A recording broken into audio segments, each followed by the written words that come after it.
Hello friends, welcome to solar Gyan and R news channel.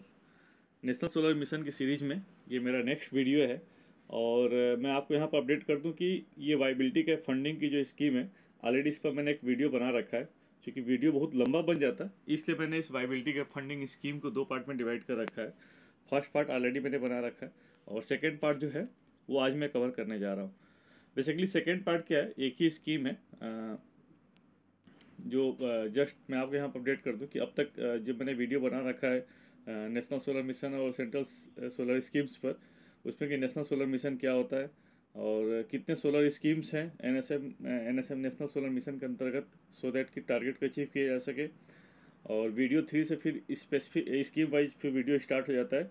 Video 3, 4, 5 जो मैंने solar park और scheme के ऊपर बनाया हुआ है, जो अभी तक कितने सोलर पार्क वहाँ पर इंडिया में सैंक्शन किए जा चुके हैं, सोलर पार्क की डीपीआर कैसे बनाते हैं, तो ये वीडियो 3 टू वीडियो 5 पर मैंने कवर किया है। फिर वीडियो 6 300 मेगावाट डिफेंस स्कीम है, उस पर कवर किया है। वीडियो 7 जो 100 मेगावाट कैनाल बंक या कैनाल टॉप की जो स्कीम है उसके ऊपर कवर किया है। वीडियो 8 जो है 3000 मेगावाट बंडलिंग स्कीम जो है इसके ऊपर कवर किया है। और वीडियो 9 जिसका पार्ट ए जो है वीजेप स्कीम पर कवर किया है। और उसी के कंटिन्यूटी में ये आज का वीडियो है। जैसा कि मैंने मेरे पहले वाले वीडियो में मैंने बताया कि जो वाइबिलिटी के फंडिंग की स्कीम है, ये बहुत ही एक इम्पॉर्टेंट स्कीम थी मिनिस्ट्री ऑफ रिन्यूएबल एनर्जी की। और इस स्कीम के तहत एक मतलब काफ़ी टारगेट अचीव करने में मदद मिली, जो 100 गीगावाट का टारगेट है। और इससे टैरिफ पर भी काफ़ी फ़र्क पड़ा। इस स्कीम के अंतर्गत इस टैरिफ को रिड्यूस करने में काफ़ी मदद मिली। और केवल एक स्कीम नहीं है, वाइबिलिटी के फंडिंग की एक स्कीम नहीं है, 3 स्कीम है। 750 मेगावाट वीजीएफ स्कीम जो कि फेज़ 2 बैच 1 के नाम से जानते हैं, 2000 मेगावाट वीजीएफ स्कीम जो कि फेज़ 2 बैच 3 के नाम से जानते हैं, एंड 5000 मेगावाट वीजीएफ स्कीम जो कि फेज़ 2 बैच 4 के नाम से जानते हैं। ये फेज़ 2 बैच 1 का जो नॉमेनक्लेचर है ये ऑलरेडी मैंने पिछली वीडियो में बता रखा है। अब हम आज के वीडियो में जो 750, 2000, 5000 में क्या डिफरेंसेस हैं या तीनों स्कीम के अंतर्गत क्या है, एक टेबुलर फॉर्म में मैंने बताया हुआ है। अब आइए उस पर डिस्कस करते हैं कि क्या है, कंपैरिजन करेंगे तीनों वीजीएफ स्कीम के अंतर्गत क्या डिफरेंसेस है, क्या सिमिलरिटीज है और क्या है बेसिकली तीनों स्कीम्स के अंतर्गत है क्या चीज़। तो ये आप देख सकते हैं। तो सबसे पहले अगर हम स्कीम की बात करते हैं तो स्कीम कब लॉन्च की गई थी, तीनों स्कीम्स कब लॉन्च की गई थी, तो उसके बारे में देखिए। आप देखिए जो 750 मेगावाट वीजीएफ स्कीम है ये अक्टूबर 2013 में लॉन्च किया गया था। और 2000 मेगावाट वीजीएफ स्कीम जो है ये 4 अगस्त 2015 मतलब अगस्त 2015 में लॉन्च किया गया था। और 5000 मेगावाट वीजीएफ स्कीम जो है ये मार्च 2016 में लॉन्च किया गया था। अगर हम कैपेसिटी की बात करते हैं तो तीनों स्कीम में कितनी कितनी कैपेसिटी थी, तो आप नाम से ही समझ सकते हैं कि 750 मेगावाट वीजेफ स्कीम के अंदर जो कैपेसिटी इन्वेस्ट की गई थी 750 मेगावाट रखा गया था। और 2000 मेगावाट के अंतर्गत 2000 मेगावाट स्टेट स्पेसिफिक, देखिए यहाँ पर नॉमेनक्लेचर चेंज हो जाता है, यहाँ पर अब लग जा रहा है स्टेट स्पेसिफिक। 750 मेगावाट में कोई स्टेट स्पेसिफिक इसको स्कीम नहीं बोला गया, वहाँ पर उसमें इसी स्कीम में टेंडर निकाला गया, फिर उसके बाद डिस्कॉम से टाइप किया गया, फिर उसके बाद ये फिर प्रोजेक्ट लगे।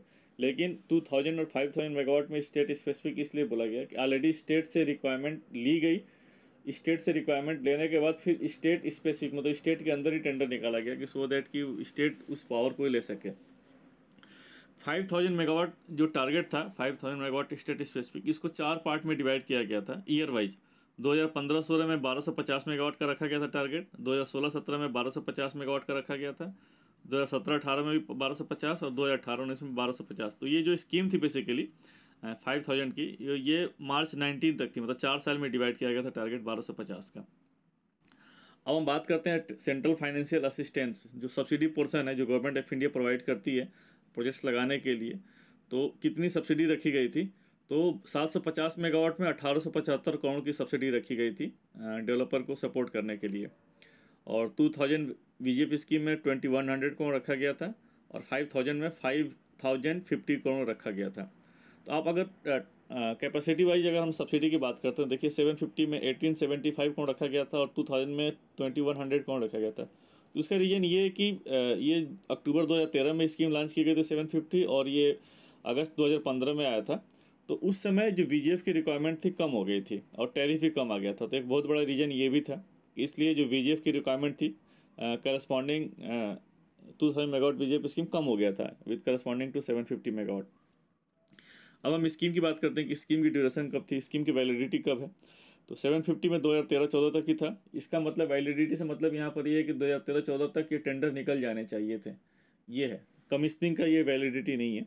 आप इसलिए कहेगी हाँ, स्कीम वाइज जो वैलिडिटी होती है डिफरेंट होता है। अगर आप डिफेंस स्कीम की हम लोग बात करते हैं तो वहाँ पर वैलिडिटी जो थी मार्च 19 तक, उसका मतलब ये था कि मार्च 19 तक प्रोजेक्ट लग जाने चाहिए थे। और बंडलिंग स्कीम में भी बात करते हैं अगर हम लोग, तो वहाँ पर वैलिडिटी ये था कि टेंडर्स निकल जाने चाहिए। तो ये वैलिडिटी का मतलब ये है कि इस वाले केस में बीजेपी स्कीम में कि मार्च, अगर 2013-14 की बात करते हैं तो मार्च 14 तक टेंडर्स निकल जाने चाहिए थे। सेम वैसे ही बीजेपी स्कीम में 2015-16 में, चूँकि 2015 में लॉन्च किया गया था तो 2015 to 16, तो मार्च 16 तक इसमें टेंडर निकल जाने चाहिए थे। और 5000 में आप देख ही रहे हैं कि चूँकि 4 साल में डिवाइड किया गया था टारगेट, तो जो स्कीम की जो वैलिडिटी थी 2015 से लेकर के 2019 तक थी। स्कीम मैनेजर का मतलब ये है कि ये जो गवर्नमेंट ऑफ इंडिया की जो वीजेएफ स्कीम है, इस स्कीम को हैंडल कौन कर रहा है। और अभी आगे डिटेल में देखेंगे, स्कीम मैनेजर का काफ़ी बड़ा रोल होता है इसमें। एक तो जो वीजेएफ का डिसबर्समेंट है, जो है सीएफए का जो डिसबर्समेंट है, वो स्कीम मैनेजर करता है। प्लस इस स्कीम में टेंडर निकालने से लेकर के टेंडर कंक्लूडिंग, है ना, और उसके बाद टेंडर कंक्लूडिंग करने के बाद एलओआई प्लेस करना, फिर पीपीए साइन करना, फिर पीएसए साइन करना डिस्कॉम के साथ, ये सारी रिस्पॉन्सिबिलिटी जो होती है ये स्कीम मैनेजर की होती है। उसके बाद कमीशनिंग, पोस्ट कमीशनिंग परफॉर्मेंस कैसा है, वो भी स्कीम मैनेजर की रिस्पॉन्सिबिलिटी है। तो तीनों स्कीम के लिए जो स्कीम मैनेजर है इसमें solar energy corporation of India SECI है। और इस स्कीम को हैंडल करने के लिए जो वीजेएफ डिस्पर्स करते हैं उसका 1% जो चार्जेज होता है सेकी को मिलता है। अब नेक्स्ट बात करते हैं फिक्स टैरिफ। ये बहुत एक इंपॉर्टेंट पॉइंट है वीजेएफ स्कीम की। अगर हम लोग बात करते हैं, इस स्कीम की खासियत यही थी, क्योंकि अगर आप देखेंगे इस पर्टिकुलर पीरियड में, जैसे अक्टूबर 13 की बात कर रहे हैं या 15-16 की बात कर रहे हैं, तो उस समय जो टैरिफ हुआ करता था, जैसे अब हम 13 में बात करते हैं, उस समय टैरिफ 8.59 रुपीज़ टैरिफ हुआ करता था। तो टैरिफ अगर कंपेरेटिवली अगर सोलर की हम बात करें तो टैरिफ तो रिड्यूस हो गया था, लेकिन फिर भी डिस्कॉम जो था थोड़ा सा रिलेक्टेंट था। डिस्कॉम के पार्ट पर यह टैरिफ उतना वायबल नहीं था, ज़्यादा था। इसलिए इस टैरिफ को कम करने के लिए ये जो वीजेएफ स्कीम की लाई गई थी, इसमें टैरिफ फिक्स कर दिया जाता था। और डेवलपर को जो है बोला गया कि आप इस टैरिफ पर आप इलेक्ट्रिसिटी सप्लाई करने के लिए आपको कितने और फंड की ज़रूरत पड़ेगी। तो इसीलिए ये स्कीम का नाम वायबिलिटी के फंडिंग रखा गया। तो आप देख सकते हैं 750 में जो फिक्स टैरिफ रखा गया था 5.50 रुपीज़ रखा गया था, इंक्लूडिंग ट्रेडिंग मार्जिन ऑफ सेकी 5 पैसा पर यूनिट। तो 750 में 5 पैसा ट्रेडिंग मार्जिन रखा गया था। आगे देखेंगे 2000 और 5000 में ट्रेडिंग मार्जिन जो है 7 पैसा पर यूनिट था। तो इसमें 5 रुपये 50 पैसा जो है फिक्स टैरिफ की गई थी, जिसमें ट्रेडिंग मार्जिन 5 पैसा था। तो मतलब 5 रुपये 45 पैसे पर बिडिंग होती थी और 5 रुपये ट्रेडिंग मार्जिन था। सेम 2000 में 5.50 रुपीज़ पर यूनिट रखा गया था विद ट्रेडिंग मार्जिन ऑफ 7 पैसा पर यूनिट। लेकिन इसमें एक और भी कर दिया गया था, ये कि 5 पैसा का एस्केलेशन जो होगा हर साल होगा 21 ईयर्स तक। तो अगर हम 5 पैसा का एस्केलेशन लेते हैं 21 ईयर्स तक, तो टोटल इफेक्टिवली जो टैरिफ निकल के आती है, लेवलाइज टैरिफ निकल के आता है 5.79 rupees per unit, 5.79 per unit. और 5000 में तब तक टैरिफ कम आ गया था, जो आप स्कीम देख रहे हैं तब तक टैरिफ कम आ गया था, इसलिए इसका टैरिफ रिड्यूस करके 4.50 रुपीज़ कर दिया गया था, 4.50 per unit including trading margin of 7 पैसा। तो अगर टैरिफ की बात करें तो 4.43 हो गया, 7 पैसा ट्रेडिंग मार्जिन, तो 4.50 हो गया। लेकिन इसमें एक और कॉन्सेप्ट ये रखा गया कि अगर किसी को वीजीएफ की ज़रूरत नहीं पड़ती, अगर हम लोग बिडिंग करते हैं, अगर वो तैयार हो जाता है कि ठीक है मैं 4.50 में मैं टैरिफ दे दूंगा, मुझे वीजीएफ भी नहीं चाहिए, तो ये भी कंसेप्ट रखा गया। और अगर आपको इससे कम पे भी देना, मतलब आपको वीजीएफ भी नहीं चाहिए और टैरिफ भी आप रिड्यूस करना चाहते हैं, नहीं मुझे ज़रूरत नहीं, मुझे 4.50 पर नहीं, मैं 4 रुपये में ही मैं टैरिफ दे सकता हूँ और मुझे वीजीएफ भी नहीं चाहिए, तो वो भी इसमें यूसेज रखा गया। आप देखिए कि जो 4.50 इंक्लूडिंग 7 पैसा ट्रेडिंग मार्जिन, और इसमें बिडिंग जो है, bidding at a discounted tariff below from benchmark tariff of 4.53 with zero VGF option. आप विदाउट जीरो मतलब जीरो वीजीएफ भी ले सकते हैं और टैरिफ भी रिड्यूस कर सकते हैं। तो ये वाला भी ऑप्शन रखा गया आपका 5000 मेगावाट वीजीएफ स्कीम में। अब हम बात करते हैं open category DCR category, domestic content requirement. तो तीनों जो स्कीम में डीसीआर की कैपेसिटी रखी गई थी। अगर हम लोग 750 की बात करें तो इसमें डीसीआर कैपेसिटी 50% थी। आप देखिए ओपन कैटेगरी 375 मेगावाट और डीसीआर कैटेगरी 375 मेगावाट 50-50 रखा गया था। मैं आपको यहाँ पर बता दूँ डीसीआर का मतलब यहाँ पर ये है, डीसीआर के पहले बात की फुल फॉर्म होता है डोमेस्टिक कंटेंट रिक्वायरमेंट। तो डीसीआर का मतलब है कि सेल और मॉड्यूल, जो पैनल में जो सेल और मॉड्यूल हैं वो मेड इन इंडिया होना चाहिए। ये जो डोमेस्टिक मैन्युफैक्चरर से ही आपको सेल और मॉड्यूल लेना पड़ेगा। 2000 मेगावाट में ओपन कैटेगरी में 1750 मेगावाट रखा गया और डीसीआर कैटेगरी में 250 मेगावाट रखा गया। और 5000 मेगावाट वीजीएफ स्कीम में डीसीआर की क्वांटिटी क्वांटिफाई नहीं की गई। बोला गया कि मिनिस्ट्री जो है वो टाइम टू टाइम डीसीआर की क्वांटिटी फिक्स करेगी, जैसे टेंडर निकलेगा वैसे डीसीआर की क्वांटिटी फिक्स की जाएगी।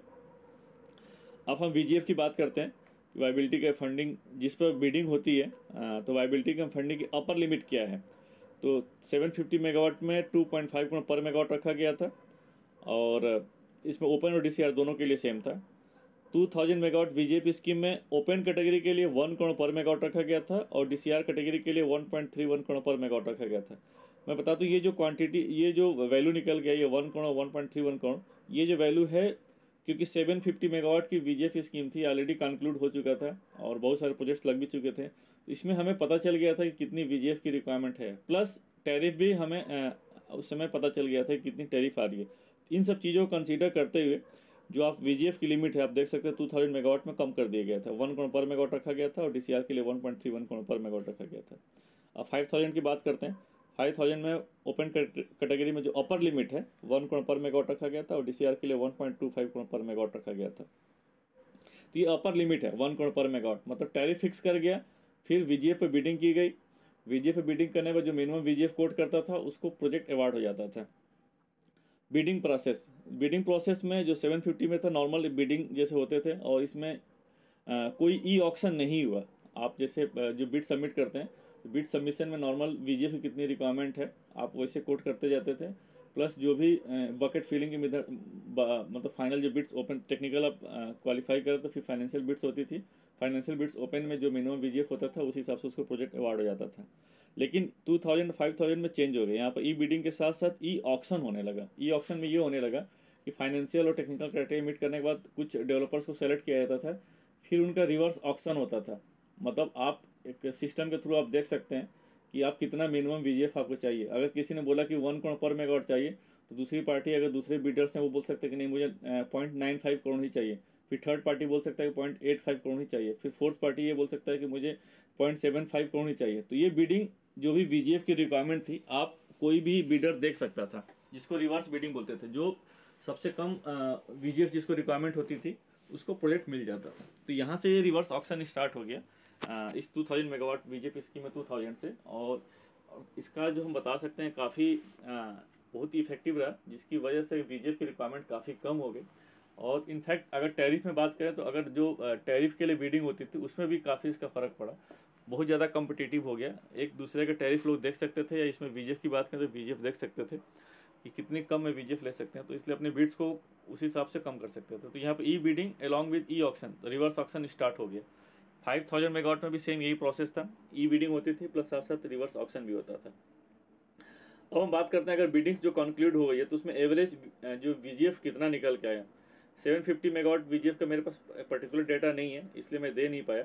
और हम बात करते हैं वीजीएफ इसकी 2000 में, तो अगर ओपन कैटेगरी के जो बिड्स थे उसमें देखिए एवरेज जो बिड निकल के आया जो कंबाइंड जो था 63.27 लाख पर मेगावाट निकल के आया ओपन कैटेगरी में, और डीसीआर कैटेगरी में 1.11 करोड़ पर मेगावाट निकल के आया।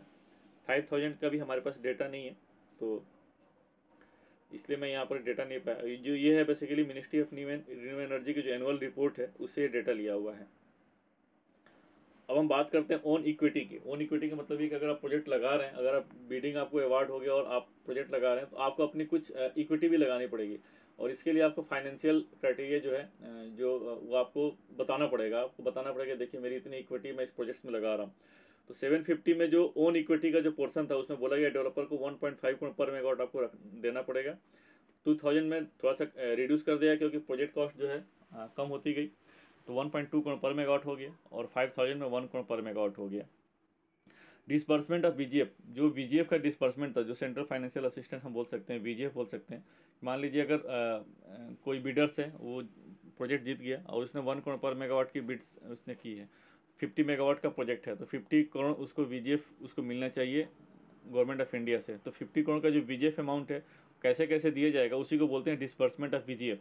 जो अगर 750 की हम लोग बात करें तो 50% ऑन कमीशनिंग था, मतलब 50% तुरंत अगर कमीशन हो जाता है तो उसको 50% वीजीएफ दे दिया जाएगा। तो मान लीजिए इस केस में मैंने बताया कि 50 मेगावाट के लिए 50 करोड़ अगर हो जाता है तो 25 करोड़ उसको तुरंत मिल जाएगा। फिर जो 25 करोड़ का जो बैलेंस अमाउंट है वो आपको अगले 5 साल में मिलेगा और हर साल 10-10% मिलेगा। तो 25% अगर हो गया तो 2.5 करोड़ 2.5 करोड़ 2.5 सॉरी 5 करोड़ 5 करोड़ 5 करोड़ 5 करोड़ 5 करोड़, ऐसे 5 साल तक आपको हर साल मिलता जाएगा नेक्स्ट 5 ईयर्स तक। 2000 वीजीएफ स्कीम में भी सेम यही कंडीशन थी कि 50% जो है जो वीजीएफ अमाउंट है कमीशनिंग के बाद मिल जाएगा, और 50% जो बैलेंस अमाउंट है तो हर साल आपको 10-10% जो है अमाउंट वो मिल जाएगा आपको, मतलब 5 साल में आपको जो है टोटल अमाउंट वीजीएफ अमाउंट मिल जाएगा। और 5000 में थोड़ा सा चेंज कर दिया गया, थोड़ा सा यहाँ पर डेवलपर के सपोर्ट में कर दिया गया। 100% वीजीएफ जो है आपको कमीशनिंग के बाद ही दे दिया जाएगा, सीओडी के बाद ही दे दिया जाएगा। और उसके लिए लेकिन आपको जो है बैंक गारंटी जो है 20% वीजीएफ अमाउंट का आपको सबमिट करना पड़ेगा। और जो वीजीएफ अमाउंट का जो आप सबमिट करेंगे बैंक गारंटी 5-5 साल हर साल रिड्यूस हो जाएगा। तो इफेक्टिवली जो है 4 साल में आपका टोटल जो है जो बैंक गारंटी है वो रिटर्न हो जाएगी। अब हम मिनिमम कैपेसिटी की बात करते हैं। इसमें जो मिनिमम कैपेसिटी तीनों स्कीम में जो रखी गई थी 10 मेगावाट रखी गई थी, मतलब कोई भी जो एक इंडिविजुअल प्रोजेक्ट भी होगा ना वो 10 मेगावाट से कैपेसिटी से कम का नहीं हो सकता है। अब हम बैंक गारंटी की बात करते हैं बिडिंग के समय। तो बिडिंग के समय 2 मेजर पोर्शन रखे जाते हैं, एक तो अर्नेस्ट मनी डिपॉजिट, एक परफॉर्मेंस बैंक गारंटी। तो जो ईएमडी अमाउंट रखा जाता है वो बिडिंग के समय ही जो बिडर्स को सबमिट करना पड़ता है। तो 750 में 10 लाख पर मेगावाट रखा गया था, और 2000 में 10 लाख पर मेगावाट रखा गया था, और 5000 में भी 10 लाख पर मेगावाट रखा गया था बैंक गारंटी। और अगर बिडर्स सक्सेसफुल बिडर्स अगर इसमें प्रोजेक्ट मिल जाता है बिडर्स को और पीपीए साइन करता है, फिर पीपीए साइनिंग के समय उसको परफॉर्मेंस बैंक गारंटी सबमिट करना पड़ता है, performance bank guarantee at the time of signing of PPA. तो जो परफॉर्मेंस बैंक गारंटी सबमिट करना पड़ता है, तो 750 में 20 लाख पर मेगावाट रखा गया था, 2000 में 30 लाख पर मेगावाट रखा गया था, और 5000 में भी 30 लाख पर मेगावाट रखा गया था। परफॉर्मेंस बैंक गारंटी इसको बोलते हैं। फिर फाइनेंशियल क्लोजर, फाइनेंशियल क्लोजर में आपको ये पूरा बताना पड़ता है कि फाइनेंशियली जो है मैंने सब कुछ कर रखा है। तो एक फाइनेंशियल क्लोजर के समय बहुत सारे डॉक्यूमेंटेशन पोर्शन दिखाना पड़ता है। जो स्कीम मैनेजर इसमें सेकी है उसको प्रूफ देना पड़ता है, जैसे कि आपने पूरी लैंड एक्वायर कर ली है, कनेक्टिविटी आपने ले रखी है, आपने पूरा बैंक से टाई अप कर रखा है, और आपने इतनी इक्विटी लगा रखी है। तो ये सब चीज़ों को फाइनेंशियल क्लोजर के समय दिखाना पड़ता था। तो उसका भी एक ड्यूरेशन होता था। अगर 750 मेगावाट वीजीएफ की बात करें तो उसमें जो फाइनेंशियल क्लोजर है वो विदिन 210 डेज, मतलब पीपीए साइनिंग के 210 दिन के अंदर, मतलब करीब करीब अप्रॉक्सीमेटली 7 मंथ हो जा रहा है। तो विदिन 210 दिन के अंदर आपको फाइनेंशियल क्लोजर बताना पड़ता है। और 2000 में वही विदिन 7 मंथ्स रखा गया, और 5000 में विदिन 6 मंथ कर दिया गया। कमीशनिंग टाइम, तो कमीशनिंग टाइम का मतलब ये है कि अगर प्रोजेक्ट अगर अवार्ड कर दिया जाता है और पीपीए साइन हो जाता है तो पीपीए साइनिंग के कुछ ड्यूरेशन दिया जाता है, उसके अंतर्गत आपको प्रोजेक्ट लगाना पड़ता है। तो 750 में 13 मंथ्स का टाइम रखा गया कि पीपीए साइनिंग के 13 महीने के अंदर आपको प्रोजेक्ट लगाना पड़ेगा, और 2000 में भी 13 मंथ्स का ही पीरियड था, और 5000 में भी 13 मंथ्स था। लेकिन इसमें एक ऑप्शन सेकी को दिया गया कि सेकी जो है 12 मंथ्स भी कर सकता है। तो ये आरएफएस निकलने के समय ही डिसाइड होता था कि 12 मंथ है या 13 मंथ है। तो अगर हम 5000 में बात करें तो सेकी जो है इसमें जो इसमें बिडिंग्स निकाली थी उसमें 12 मंथ्स ही रखा था 5000 मेगावाट बीजेपी स्कीम में। अगर हम बात करते हैं कि पार्ट कमीशनिंग भी अलाउड था क्या, इस पार्ट कमीशनिंग अलाउड, तो अगर 750 की बात करें तो यस, उसमें पार्ट कमीशनिंग भी अलाउड था। और मिनिमम कैपेसिटी जो रखी गई थी पार्ट कमीशनिंग के लिए 10 मेगावाट रखा गया था। सेम 2000 मेगावाट में भी सेम पार्ट कमीशनिंग 10 मेगावाट रखा गया था। और 5000 में बोला गया कि ठीक है आप पार्ट कमीशनिंग कर सकते हैं, लेकिन जो भी कैपेसिटी आपको अवार्ड हो रही है मिनिमम जो है आपको 50% जो कैपेसिटी अवार्ड है उसको आपको कमीशनिंग करना पड़ेगा। Penalty for delay in commissioning, तो ये जो प्रोविजन रखा गया कि यस पेनाल्टी, तो अगर डिले आप करते हैं कमीशनिंग में तो उसमें ऐसे पीरियड रखा गया कि अगर विदिन 1 मंथ का डिले होता है तो जो भी बैंक गारंटी आप देंगे वो अमाउंट कुछ उसमें से डिडक्ट हो जाएगा। अगर 3 मंथ्स के पीरियड में है तो और बैंक गारंटी पूरी आपको देनी पड़ेगी, और 3 महीने से अगर ज़्यादा होता है तो बैंक गारंटी तो इन कैश तो कर ही लेंगे, साथ साथ जो टैरिफ था वो भी रिड्यूस हो जाएगा। तो इस टाइप से इसमें क्लॉज रखे गए। तो 750 मेगावाट, 2000 और 5000 तीनों में ये था कि अगर कमिश्निंग में डिले करेंगे तो आपके ऊपर पेनल्टी लगेगी। कैपेसिटी यूटिलाइजेशन फैक्टर CUF, जो जनरेशन की हम लोग बात करते हैं, तो CUF भी इसमें कुछ मतलब जो आप बिडिंग करते हैं तो इसमें CUF भी रखा गया। तो यस, इसमें CUF भी रखा गया था, और इसमें जो CUF तो था, जो बीडर्स था वही अपना कोट करता था CUF, कैपेसिटी यूटिलाइजेशन फैक्टर, लेकिन इसमें मिनिमम कैपेसिटी भी रखा गया, मिनिमम इससे आप इसे कम नहीं कर सकते हैं। तो जो मिनिमम कैपेसिटी रखी गई थी इसमें आप देख सकते हैं कि टिल 10th ईयर, 10वें साल तक 17% आपको मिनिमम रखना पड़ेगा 750 में, विद वेरिएशन ऑफ -15% और +10%। जो भी आप 17% अगर CUF मिनिमम आप रखते हैं उसमें वेरिएशन पोर्सन भी रहेगा, 15% तक भी कम हो सकता है और 10% तक भी ज़्यादा हो सकता है। आफ्टर 10 ईयर्स 17% का जो CUF है उसमें थोड़ा सा वेरिएशन का पोर्सन और बढ़ा दिया गया, क्योंकि ये इनविशेष किया है कि मॉड्यूल जो है डिग्रेड करता ही करता है। तो जो वेरिएशन था इसमें -20% कर दिया गया और +10%, अपर साइड में +10% ही रखा गया। क्यों? क्योंकि वो पैनल की एफिशिएंसी बढ़ तो जाएगी नहीं, पैनल की एफिशिएंसी घटेगी, तो इसलिए लोअर साइड में ही आएगा, अपर साइड में तो जाएगा ही नहीं। इसलिए जो वेरिएशन अपर साइड में +10% ही रखा गया, बट लोअर साइड में -15% से -20% कर दिया गया। अब इसको हम एग्जांपल से समझते हैं। अगर कोई बिडर है, उसने बोलता है कि ठीक है CUF जो है मैं 20% मेरा 20% CUF रहेगा, तो उस केस में वेरिएशन कितना अलाउड हो सकता है? तो उस वाले अगर हम लोग फंडे को अपनाते हैं -15% 10% को अगर अप्लाई करते हैं तो जो रेंज ही इसकी होगी वो 17% से 22% तक हो सकती है। तो इससे अगर मान लो 17% से कम करता है वो, उस केस में पेनल्टी भी लगेगी, और 22% से ज़्यादा करेगा तो जो टैरिफ है उस टैरिफ पर उसको वो नहीं लिया जाएगा।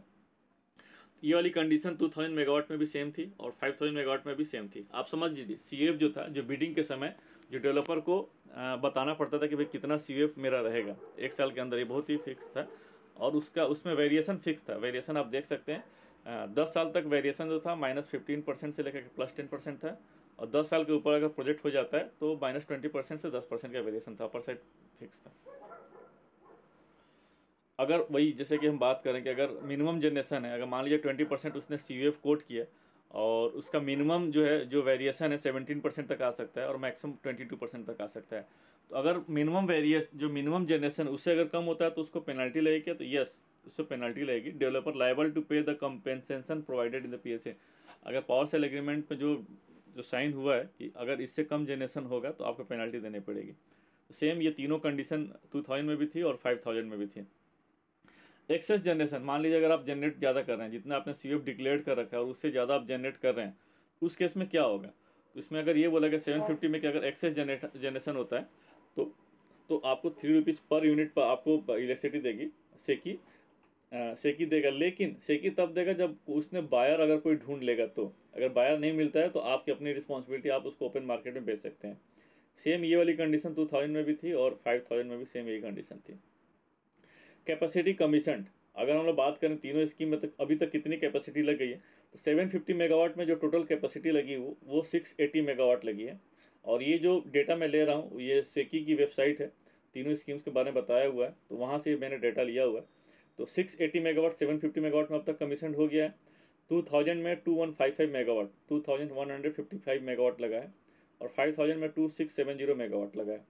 थोड़ा सा मैं आपको बता दूं कि ये थोड़ा सा ये 750 में देखिए कैपेसिटी कम आ रही है, लेकिन 2000 में कैपेसिटी 2000 से ज़्यादा होगी। तो कैपेसिटी क्यों ज़्यादा हो गई, तो इसका रीज़न है, इसमें इस स्कीम में ये भी था कि अगर VGF की रिक्वायरमेंट कम होती है तो VGF अमाउंट जो था फिक्स था, जो गवर्नमेंट ने फिक्स कर रखा था, जो सेंट्रल फाइनेंशियल असिस्टेंट जो सीलिंग थी, अगर VGF अमाउंट कम होता है तो आप इसमें ज़्यादा कैपेसिटी भी लगा सकते हैं। तो देखिए 2000 मेगावाट के करस्पॉन्डिंग कैपेसिटी इसमें ज़्यादा लगे, 2155 मेगावाट लगे। अब 5000 मेगावाट क्यों कम हो गया, 2670 मेगावाट ही लगा, तो इसका भी एक रीज़न था। इसमें बिडिंग्स जो थी 2 साल की बिडिंग के बाद इसमें ये देखा गया कि VGF की ज़रूरत ही नहीं थी, इसमें केवल प्योर टैरिफ बेस्ड बिडिंग होने लगा, क्योंकि तब तक टैरिफ काफ़ी कम आ गया था और VGF की रिक्वायरमेंट नहीं थी। तो इसलिए ये इसका VGF फंड की ज़रूरत नहीं थी, इसलिए इस VGF की कोई मतलब नहीं रह गया। इसलिए फर्दर जो बाद में था, जो चूँकि आप 5000 देखा कि 4 साल में डिवाइड किया गया था, तो बाद वाले पीरियड में फिर इसमें टेंडर्स नहीं निकाले क्योंकि ज़रूरत ही नहीं थी VGF की, टैरिफ अपने आप बहुत ही कम आ गया था। इसलिए इसमें जो प्रोजेक्ट्स लगा 2670 मेगावाट लगा है। अब हम बात करते हैं कि एक्चुअल स्टेटस क्या है, किस स्टेट्स में कितना कितना प्रोजेक्ट्स लगा है। तो 750 मेगावाट में जो प्रोजेक्ट्स लगा है आप देख सकते हैं 680 मेगावाट का ये बाइफर्केशन है। राजस्थान में 355 मेगावाट लगा है, गुजरात में 40 मेगावाट लगा है, मध्य प्रदेश में 220 मेगावाट लगा है, महाराष्ट्र में फिर 25 मेगावाट लगा है, कर्नाटका में 10 मेगावाट, तमिलनाडु में 10 मेगावाट और उड़ीसा में 20 मेगावाट। तो टोटल 680 मेगावाट 750 मेगावाट में 7 स्टेट्स में लगे हैं प्रोजेक्ट्स ये। अब हम 2000 की मेगावाट की बात करते हैं स्कीम की, तो टोटल 5 स्टेट्स में ये कैपेसिटी लगी है। महाराष्ट्र में 400 मेगावाट लगा है, उत्तर प्रदेश में 325 मेगावाट लगा है, आंध्र प्रदेश में 400 मेगावाट लगा है, छत्तीसगढ़ में 100 मेगावाट और कर्नाटक में 930 मेगावाट। 5000 की बात करते हैं तो 5000 में भी 5 स्टेट्स में प्रोजेक्ट्स लगे हैं, 2670 मेगावाट। तो गुजरात में 250 मेगावाट लगा, उड़ीसा में 270 मेगावाट, महाराष्ट्र में 450 मेगावाट, राजस्थान में 1500 मेगावाट और कर्नाटक में 200 मेगावाट। तो टोटल 2670 मेगावाट ये कैपेसिटी 5 स्टेट्स में लगी है। और ये जो डेटा है बेसिकली ये सेकी MNRE की जो एनुअल रिपोर्ट है वहाँ से ये हमने ली है और ये डेटा ऑथेंटिकेटेड है। तो दोस्तों होप कि आपको जो VGF वाइबिलिटी का फंडिंग जो बहुत एक इम्पॉर्टेंट स्कीम है इसमें, जिसको कि मैंने चूँकि लंबा वीडियो बनता है इसलिए 2 पार्ट में डिवाइड कर रखा है, आपको अच्छा लगा होगा। और आपको अगर अच्छा लगा होगा तो आप लोग लाइक करिए, मेरे चैनल को सब्सक्राइब करिए, अपने दोस्तों को भी फॉरवर्ड करिए। फिर आपसे मिलते हैं नेक्स्ट वीडियो में एक नए स्कीम के साथ। तब तक के लिए थैंक यू, जय हिंद।